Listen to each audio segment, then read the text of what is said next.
સવારથી જ મહાનગરપાલિકા દ્વારા 1498 જેટલા મકાનો તોડવાની કામગીરી શરૂ કરાઈ। ચુસ્ત પોલીસ બંદોબસ્ત, ડ્રોન સર્વેલન્સ અને 260થી વધુ મશીનો સાથે આ ઓપરેશન 2 દિવસથી ચાલવાની શક્યતા છે। તંત્ર એક્શન મોડમાં પણ છે તો આ ડિમોલેશનમાં છત ગુમાવનાર સેંકડો પરિવારો રસ્તા પર આવી ગયા છે। ડિમોલેશનમાં અનેક ઘરો તૂટી ગયા છે, પરંતુ તેની પાછળના સવાલો હજુ પણ અકબંધ છે। તેના પર જ આજે ચર્ચા કરવી છે આજના પ્રાઇમ પ્રદેશમાં।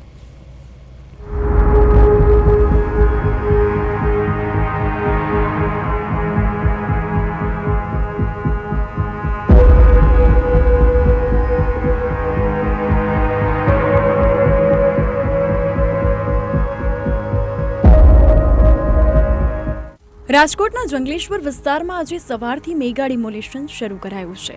મનપાના ઇતિહાસની આ સૌથી મોટી કાર્યવાહી માનવામાં આવી રહી છે। આગામી 2 દિવસમાં અંદાજે 1498 મકાનોનું ડિમોલેશન કરવામાં આવશે। 7 ઝોનમાં વહેંચાયેલી ટીમો દ્વારા સુનિયોજિત માઇક્રો પ્લાનિંગ સાથે કામગીરી ચાલી રહી છે। ડિમોલેશન પહેલા પોલીસે વિસ્તારમાં પેટ્રોલિંગ કરી પરિસ્થિતિ કાબૂમાં લીધી હતી। જોઈન્ટ પોલીસ કમિશનર અને 2 ડીસીપી સહિતનો મોટો પોલીસ કાફલો તૈનાત છે। 1500થી વધુ પોલીસ જવાનો, એસઆરપી, આરએએફ અને અન્ય દળો બંદોબસ્તમાં જોડાયા છે। 25 ડ્રોન કેમેરા અને વોકી ટોકી સેટ દ્વારા સતત મોનિટરિંગ કરવામાં આવી રહ્યું છે। જંગલેશ્વર વિસ્તારમાં જે મેગા ડિમોલેશન હાથ ધરાયું છે એના માટે રાજકોટ શહેરના માનનીય પોલીસ કમિશનર શ્રીની નિગરાની હેઠળ સતત સુપરવિઝનમાં 7 ઝોન જે છે એની ઉપર કામ ચાલી રહ્યું છે। રાજકોટ મ્યુનિસિપલ કોર્પોરેશનની આ આખી જે ડિમોલિશનની પ્રોસેસ છે એમાં કાયદોની વ્યવસ્થા ક્યાંય પણ ખલેલ ના પહોંચે એના માટે સતત અમારી ટીમ તૈનાત છે। ડ્રોન સર્વેલન્સથી માંડીને સોશિયલ મીડિયા મોનિટરિંગ સેલ ઉપર અમારી નજર છે। કોઈ પણ અફવા ફેલાવે કે પછી કોઈ પણ લાગણી, કોઈની કોમી લાગણી કે કોઈ પણ ભડકાવવાનો પ્રયત્ન કરશે તો એને ઉપર અમે સખ્ત કાર્યવાહી કરીશું। એક તરફ તંત્ર કડક અમલવારી માટે સજ્જ છે તો બીજી તરફ 5 દાયકાથી અહીં વસવાટ કરતા સેંકડો ગરીબ પરિવારો ઘરવિહોણા થઈ ગયા છે। વૃદ્ધો, બાળકો અને વિકલાંગો માટે ભવિષ્ય અનિશ્ચિત બન્યું છે। સવાલ એ ઉઠી રહ્યો છે કે શું અસરગ્રસ્તો માટે કોઈ વૈકલ્પિક વ્યવસ્થા થશે? રાજકોટના સૌથી મોટા ડિમોલેશનની માનવી અસર લાંબા સમય સુધી રહેશે। ખાસ કરીને જે લોકો 3 પેઢીથી અહીં રહીને મોટા થયા છે તેમને આ રીતે અચાનક પોતાનું ઘર-બાર છોડીને અન્ય સ્થળે રહેવા જવું પડ્યું। તેમના માટે તે કેટલું કાઠું પડ્યું હશે તેનું દર્દ તો તેઓ જ જાણે છે। સરકારી બુલડોઝરની જ્યારે વાત આવતી હોય ને તો મારું એટલું કહેવાનું કે કાયદો બધા માટે સરખો હોય છે અને ખરેખર સરખો જ હોવો જોઈએ। જો તંત્રમાં રહેલા અધિકારીઓ આ ડિમોલેશન કોઈના ઈશારે કરી રહ્યા હોય તો એનો પાપનો ઘોડો આગામી દિવસોમાં ભરાવાનો છે। અને જો આ કામ તંત્ર એની કામગીરી દરમિયાન જ લે છે અને કામગીરી દરમિયાન જ કરે છે તો આવી જ કામગીરી બીજા વિસ્તારમાં પણ થવી જોઈએ એવી મને ખરેખર તંત્ર પાસેથી આશા છે। હાલ મહાનગરપાલિકાની 7 ટીમો 7 ઝોનમાં કામગીરી કરી રહી છે।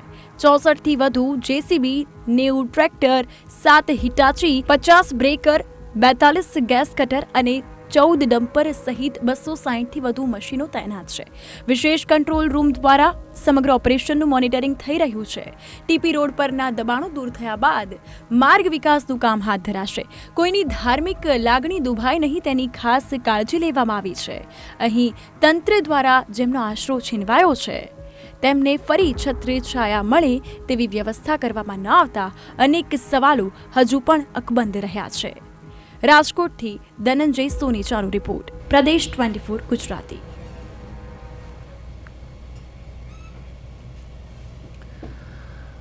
આજ અંગે આપણે જે ચર્ચા કરવી છે ને આપણી સાથે જોડાઈ ગયા છે પરસોત્તમભાઈ, સામાજિક આગેવાન છે અને નરેશ મકવાણા આઉટપુટ એડિટર છે। પરસોત્તમભાઈ અને નરેશ, આપનું સ્વાગત છે પ્રદેશ 24 ગુજરાતીમાં। હવે પરસોત્તમભાઈ, તમારાથી શરૂઆત કરીએ કે રાજકોટમાં ઇતિહાસનું સૌથી મોટું ડિમોલેશન જંગલેશ્વર વિસ્તારમાં હાથ ધરવામાં આવ્યું છે, શું કહેશો? શહેરના વિકાસ માટે અને લોકોની સુખાકારી માટે કોઈ પણ ડિમોલેશન થાય એમાં અવરોધ ન હોવો જોઈએ, અમારી સહમતિ છે। પરંતુ જ્યારે જંગલેશ્વર વિસ્તારને સ્લમ એરિયા તરીકે નોટિફાઈડ કરવામાં આવેલ હોય ત્યારે સ્લમ યોજના હેઠળના તેમને મળવાપાત્ર લાભો મળવા જોઈતા હતા.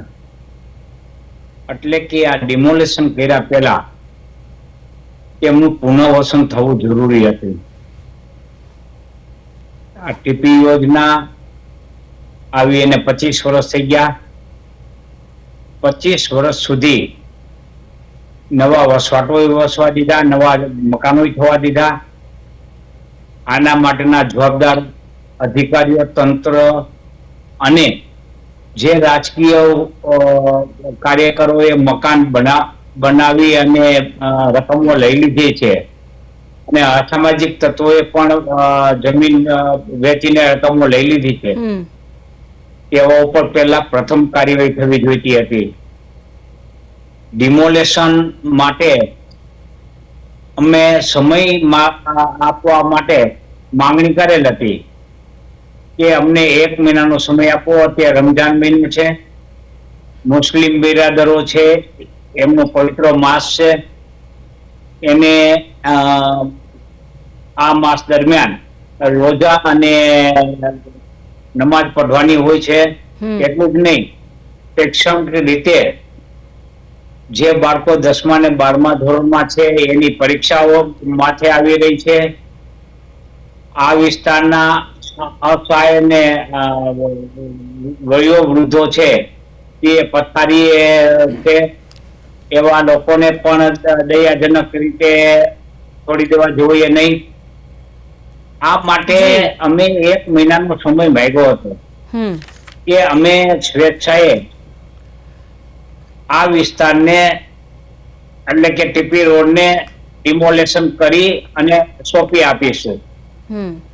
એટલું જ નહીં, આજ તે નદી કાંઠા વિસ્તારની પણ વાત હતી, પરંતુ પ્રશાસનને એટલી બધી ઉતાવળ હતી કે શ્વાસ લેવાનો પણ સમય આપ્યો નહીં.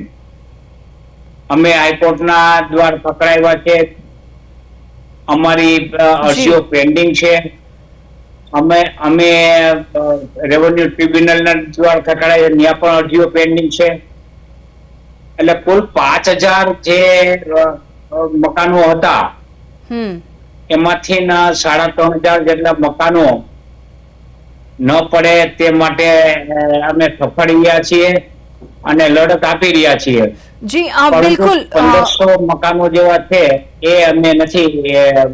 હવે નરેશ જી પરસોત્તમભાઈ, હવે નરેશ એક વાત અહીંયા એ છે કે જંગલેશ્વરમાં જે ડિમોલેશન હાથ ધરવામાં આવ્યું છે, તંત્ર એક્શન મોડમાં પણ છે, પણ સવાલ એ છે કે સેંકડો પરિવાર રસ્તા પર આવી ગયા છે. બિલકુલ સાચી વાત છે મમ્મી. આમ તો છે એ આપણા દેશનું બંધારણ છે, એની કલમ 21 એવું કહે છે કે ભાઈ ગૌરવપૂર્ણ જીવન જીવવાનો છે એ દરેક નાગરિકને હક છે.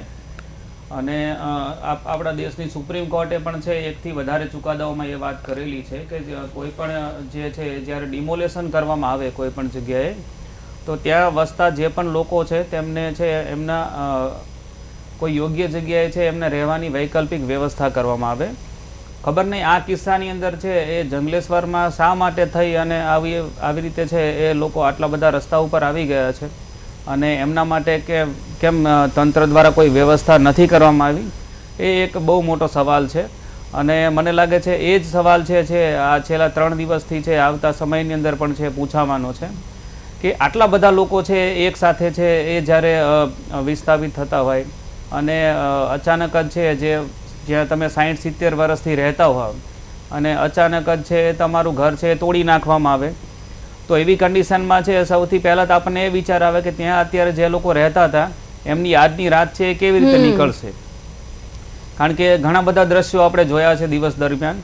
એક બેન છે જે વૃદ્ધ છે, એમનો પરિવાર જે છે એમાં એકમાત્ર કમાનાર વ્યક્તિ એમણે હતા અને આખી જિંદગી એમણે આપણી સાથે વાતચીતમાં પણ કહ્યું છે, આપણા પત્રકાર જ્યારે ત્યાં ગયેલા, કે આખી જિંદગીની મહેનત કરી અને મેં આ ઘર છે બનાવેલું, હવે તંત્ર એ છે માત્ર 1 દિવસની અંદર છે 1 કલાકની અંદર છે એ તોડી નાખ્યું છે. હવે હું કેવી રીતે રહીશ? ઘરનું દેવું પૂરું કરવા માટે દેવું કર્યું અને ઘર જ નથી. બિલકુલ. અને બીજી એક ઘટના છે એ એવી છે કે એક ભાઈ છે કે જેમનો પગ જે છે એ ભાંગેલો છે અને એમના બેન જે છે એમનાથી મોટા છે પણ એ એટલી હદે વિકલાંગ છે કે એમણે જાતે ઊભા તો થઈ શકવાની દૂર છે, પડખું પણ ફરી શકતા નથી. હવે એ ભાઈનું ઘર છે એ પણ તંત્રએ તોડી નાખેલું છે. તો હવે સવાલ એ થાય કે આ પ્રકારની લાઈફ જીવતા લોકો છે અને તમે જુઓ કે 1498 મકાન છે, એટલે કે 1500ની આસપાસ મકાન થવા જાય છે. હવે એમાં સરેરાશ આપણે 3 સભ્યો ગણીએ તો પણ છે એ 4500 થી વધારે લોકો થાય.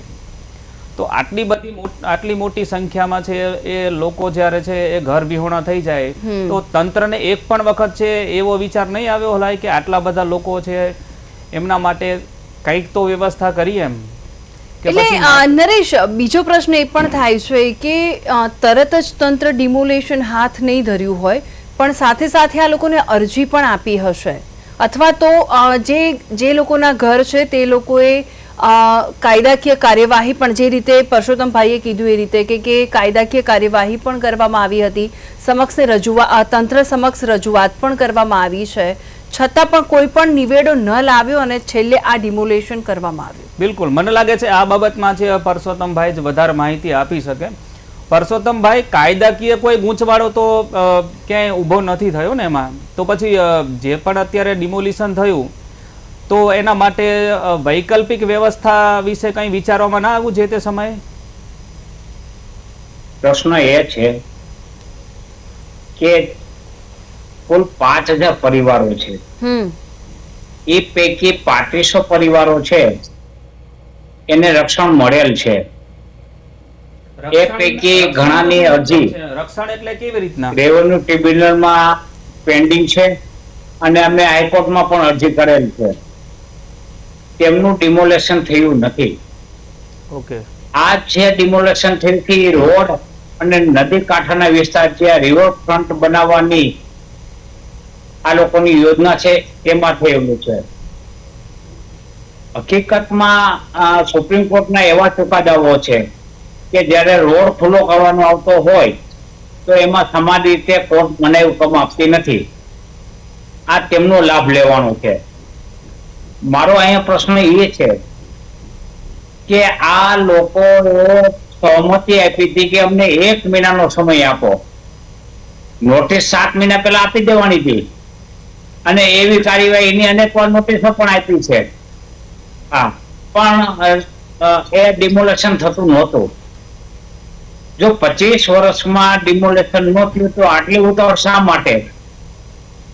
કારણ કે એવું પણ એક અનુમાન છે કે કોર્ટમાં અમને રાહત મળે તો ડિમોલેશન અટકી જાય. એટલે કોર્ટ સાંભળે તે પહેલા, કારણ કે અમારી પાસે દિવસો બહુ ઓછા હતા અને એમને રજૂઆત પણ કરેલી કે અમારે ફરજિયાત રજૂઆત કરી છે ને સોગંદનામું રજૂ કરવું છે. એટલે તે દિવસે અમે મનાઈ હુકમ મેળવવામાં નિષ્ફળ ગયા અને એમને 27મી તારીખ કોર્ટે આપેલી. એટલે એ પહેલા તો ડિમોલેશન થઈ ગયું એટલે અમે બચાવી શક્યા નહીં. બાકી જે અત્યારે બેઠા છે 3500 પરિવાર, એના માટે અમે લડી રહ્યા છીએ. પુનર્વસન થાય અને જે 1500 પરિવારોના મકાન ડિમોલેશન થઈ ગયું છે એને પણ પુનર્વસનના લાભો મળે તે માટેની અમારી લડત છે એ ચાલુ છે અને ભવિષ્યમાં પણ ચાલુ રહેશે. પરંતુ આ જે તંત્ર છે એને ઉતાવળ શા માટે કરી એ કલ્પી શકાતું નથી. કારણ કે આટલા બધા લોકો હેરાન થાય છે. અત્યારે તમે આપ જોવો, તમે એમના એક એક દ્રશ્ય હચમચાવી ઉઠે એવા છે. પરંતુ જે હોય તે અગત્યની બાબત એ છે કે આ જમીન સરકારી છે, એટલે કે રાજ્ય સરકારની માલિકી અને કોર્પોરેશનની માલિકીની. આ જમીનમાં દબાણ કરાવનાર કોણ?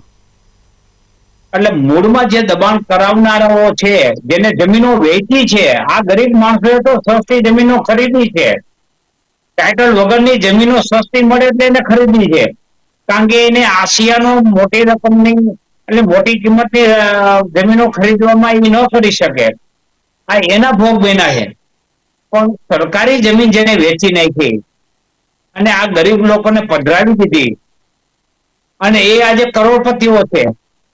એમાં રાજકારણીઓ પણ છે, અસામાજિક તત્વો પણ છે, અને અને અને પ્રશાસન પણ છે.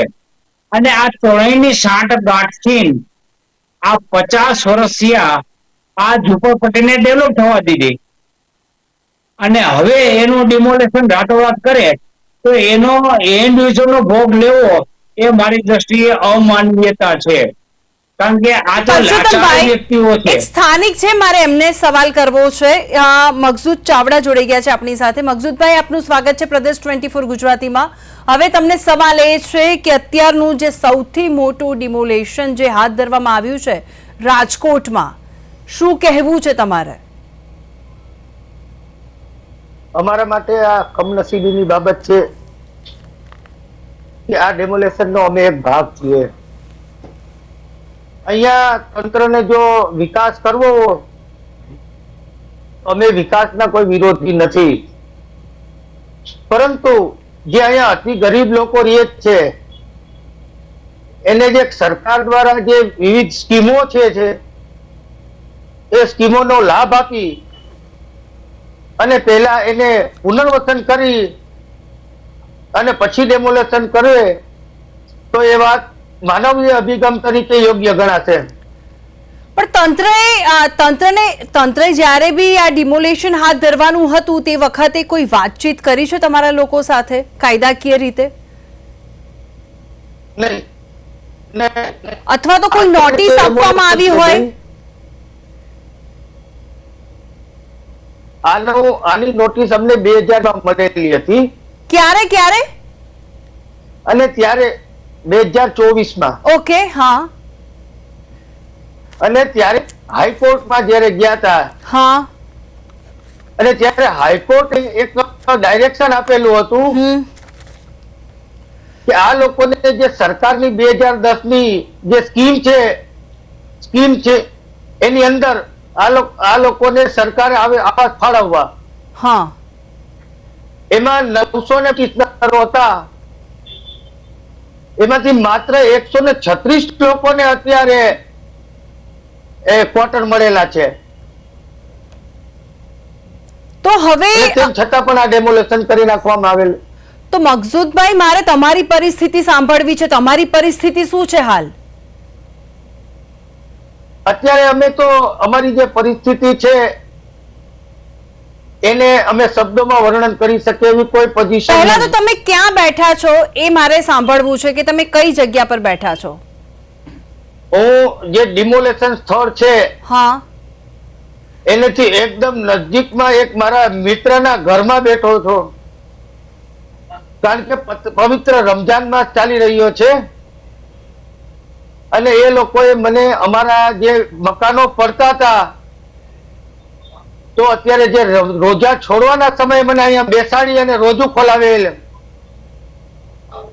એટલા માટે હું અહીંયા બેઠો છું. બેન નરેશ, આ બહુ કરુણ એમની વ્યથા છે, ગંભીર મુદ્દો છે અને ખૂબ જ એમ કહેવાય ને કે લાગણીશીલ દ્રશ્યો પણ આપણે આખા દિવસમાં જોયા છે. મકસૂદભાઈ, બીજા લોકો, તમારી આસપાસના લોકો પણ આવી જ સમસ્યાનો સામનો કરી રહ્યા છે, તેમના વિશે શું કહેશો? તમે કોઈ એવી ઘટનાને યાદ કરવા માંગશો? સાહેબ, અમારા બાજુમાં એક જે પરિવાર રહેતો, જી, એ પરિવારમાં એ બેને પોતાના ઘર કામ કરી અને પોતાના ઘરનું ગુજરાન ચલાવ. શરીફાબેન એનું નામ હતું.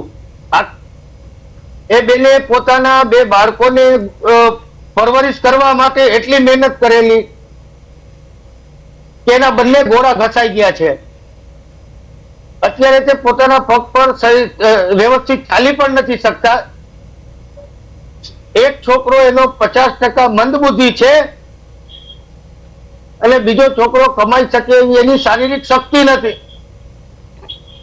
અત્યારે એ લોકો બધા પાડોશીના ઘરમાં બબે થોડો સામાન નાખેલ અને અત્યારે અમે પાડોશી લોકો એને જમવાની વ્યવસ્થા કરી આપેલ છે. નરેશ, હવે જે રીતે મકસૂદભાઈ કહી રહ્યા છે, હજુ આગળ સાંભળવા જઈશું તો બહુ જ લાગે છે કે બહુ કપરી પરિસ્થિતિમાંથી અને એમને અને અત્યારે એમના માટે અને આ વિકાસ જો તંત્ર કરી રહ્યું છે પણ આ વિકાસ કેવો? મકસૂદભાઈ, હા, રહેવા માટે થઈ ઘર નથી, છત ના મળી શકતી હોય તો એ વિકાસ છે શું કામનો? બીજો એક સવાલ મકસૂદભાઈ મારે એ પૂછવો છે તમને કે 1500 થી વધારે પરિવારો ત્યાં રહે, 1500 મકાન છે, બરાબર? હવે તંત્રએ જે ટાઈમ આપેલો ખૂબ જ ઓછો હતો, તો આટલા ટૂંકા ગાળાની અંદર છે આટલા બધા પરિવારો ત્યાંથી ઘર ખાલી કર્યા અને અલગ અલગ જગ્યાએ રહેવા માટે ગયા, તો કઈ કઈ જગ્યાએ ગયા અને ખરેખર શું એ બધા લોકોને છે એ રહેવા માટે થઈને ભાડેથી મકાન મળી ગયું હશે ખરા? નહીં, અત્યારે સાહેબ, અત્યારે રાજકોટમાં બધા કરતા એક અમારી પરિસ્થિતિ ખરાબ ત્યાં છે કે અહીંયા એક અશાંત ધારો, સરકારનો અશાંત ધારો અમારા વિસ્તારમાં લાગેલ છે અને અશાંત ધારાના હિસાબે લોકો અમને ભાડે પણ મકાન નથી આપતા અને જેની પાસે થોડી જાજી વ્યવસ્થા છે ને વેચાતા પણ લઈ નથી શકતા. આ એક અમારા માટે બહુ ગંભીર સમસ્યા અને પ્રશ્નો છે. તો ભાડું પણ વધી ગયું હશે ને મકસૂદભાઈ? આના માટે પણ હા સાહેબ, જે મકાનનું ભાડું 4000 હતું એ અત્યારે 7,000 રૂપિયા દેવું પડે છે અને એમાં ઘણા ખરા પરિવારો એવા છે કે જે લોકો પાસે ભાડાના પણ પૈસા નથી. આજે બે સામાજિક આપણે આગેવાનો પુરુષોત્તમ પીપળિયા સાહેબ અને ગોગિયા ગોયન ગોગિયા સંત અને ગુરુચરણસિંહજી જે સેન્ડી ગ્રુપના માલિક છે તે લોકો અમને રોકડ 1,61,000 રૂપિયા ની સહાય આપી ગયા છે. એમાં અમે વેરીફાઈ કરી અને જે લોકો ખરેખર જરૂરિયાત હશે એને આપશું. આવી વ્યવસ્થા અત્યારે કરી અને આ પૂરું કરવાની વ્યવસ્થા છે. પણ ક્યાં સુધી આવું ચાલશે સાહેબ? મહિનો 2 મહિના? એટલે હું 2 હાથ જોડીને સમગ્ર વિસ્તાર વતી સરકારને વિનંતી કરું છું કે આ લોકોને જલ્દીથી જલ્દી કંઈક રહેવાની વ્યવસ્થા કરી આપે અને માનવીય અભિગમ દાખવે. બિલકુલ મકસૂદભાઈ, તમારા રોઝા સફળ થાય તેવી પ્રદેશ 24 ગુજરાતીની અને મારી પણ એવી ઈચ્છા છે કે તમને એક આશરો તો મળે, એક છત મળે, તમારા રોઝા સફળ થાય તેના માટે. હવે મકસૂદભાઈ, તમે જે રીતે વણવી છે અત્યારે જે દયનીય દશા છે, મને પણ અંદરથી બહુ જ દુઃખ થઈ રહ્યું છે કે તમે રાત કેવી રીતે વિતાવશો. નરેશ, આપણે ખાલી વિચારીએ ને કે આપણા ધારો કે ચોમાસું હોય, શિયાળો હોય કે ઉનાળો હોય, 3 કોઈ પણ ઋતુની અંદર જ્યારે છત નથી હોતી ને, ખાલી આમ વિચારીએ આપણે કેવો અનુભવ થાય છે. તો મકસૂદભાઈની અત્યારે જે હાલત છે એ જોવી અને સાંભળવી એ બિલકુલ આપણા માટે એક દુઃખની વાત છે. બિલકુલ. એટલે અત્યારે ભૂમિ એવું છે કે આપણે કાયદાકીય જે પણ નીતિ નિયમો છે એ બધી બાબતમાં ના પડીએ, માત્ર છે એક માણસ તરીકે અત્યારે આપણે વિચારીએ ને તો પણ છે એ મકસૂદભાઈ અને ત્યાં જે પણ જંગલેશ્વરની અંદર જે પણ લોકો રહે છે તો આપણે માત્ર કલ્પના કરી શકીએ, પણ જે તો એ તો આપણે કહેવાય છે ને કે તો જેના ઉપર વીતતું હોય એને ખ્યાલ આવે. એટલે આપણી સંવેદના ગમે તેટલી છે એમની સાથે હોય પણ તો પણ એમણે જે વેઠી રહ્યા છે તેને આપણે છે એ પૂરતો ન્યાય તો નથી જ આપી શકતા. પણ પરસોત્તમભાઈ, હવે આગળ શું કરવા માંગશો? મારે એ ખાસ જાણવું છે તમારી પાસેથી. વિશે કહી દઉં. આ મકસૂદભાઈ છેલ્લા 3 મહિના થયા પોતાનો રિક્ષાનો ધંધો મૂકી અને ઘરે ઘરે જઈ પુરાવા એકત્રિત કરીને અમને પૂરા પાડી રહ્યા છે. હર સ્વરૂપે તેના રિક્ષાના 3 હપ્તા પણ ચડી ગયા છે. એટલે આવી વિકટ પરિસ્થિતિમાં આવા પરોપકારી માણસો પણ સેવા કરી રહ્યા છે, એ નોંધનીય છે. વાત રહી હવે શું થશે. અમે આ બધાના પુનર્વસન માટે હજુ લડત ચાલુ છે અને અમે સુપ્રીમ કોર્ટ સુધી લડીશું અને તેમના હક દેવડાવવા માટે અમે સતત કાર્યરત રહેશું. અમે આ લોકો પાસેથી કોઈ પણ ખર્ચ કે ફી લેતા નથી. એ અમારા એડવોકેટનું ગ્રુપ રવિભાઈ ગોગિયા અને અમે ભોગવી રહ્યા છીએ. એટલે અમારી જે કાંઈ અમારા શક્તિ પ્રમાણે અમારી જે કાંઈ કરવાનું થતું હોય અમે અંતિમ શ્વાસ સુધી કરીશું. ઓકે, હવે તમે જે રીતે વાત કરી એ રીતે, તો હવે મકસૂદભાઈ, હવે તમે શું ઈચ્છી રહ્યા છો તંત્ર પાસેથી એ તો મને ખબર છે, પણ તંત્ર સુધી તમારી વાત પહોંચાડવા માટે જ અમે તમને પ્રદેશ 24 ગુજરાતીનું એક પ્લેટફોર્મ આપ્યું છે. હવે તમારી વાત તંત્ર સુધી પહોંચાડવા માટેનું આ પ્લેટફોર્મ છે, તો તમે શું કહેવા માંગો છો? હું અત્યારે આપના મીડિયાના માધ્યમથી કહેવા માંગીશ કે સરકાર જલ્દીથી જલ્દી આ જે લોકોના ડેમોલેશનમાં મકાનો પડ્યા છે એના રહેવા માટેની વ્યવસ્થા કરે, અને આ અમારો જે જંગલેશ્વર એરિયા છે એ રજિસ્ટર્ડ સ્લમ એરિયા છે, તો અને સરકારની ઘણી એવી સ્કીમો છે કે રજિસ્ટર્ડ સ્લમ એરિયાના લોકોને આમાં તમે મકાન આપી શકો છો. તો સરકારને નમ્ર વિનંતી કે આ મુદ્દાને જલ્દીથી જલ્દી હાથમાં લઈ અને કહેવાતા જે આપણા જે લોકો કહે છે કે સંવેદનશીલ મુખ્યમંત્રી, એને હું વિનંતી કરીશ કે પોતે સંવેદના દાખી અને આ લોકોને જલ્દીથી જલ્દી સરકારી આવાસો ફાળવે. જી, મકસૂદભાઈ, પરસોત્તમભાઈ અને નરેશ, આપનો ખૂબ ખૂબ આભાર પ્રદેશ 24 ગુજરાતી સાથે જોડાવા માટે.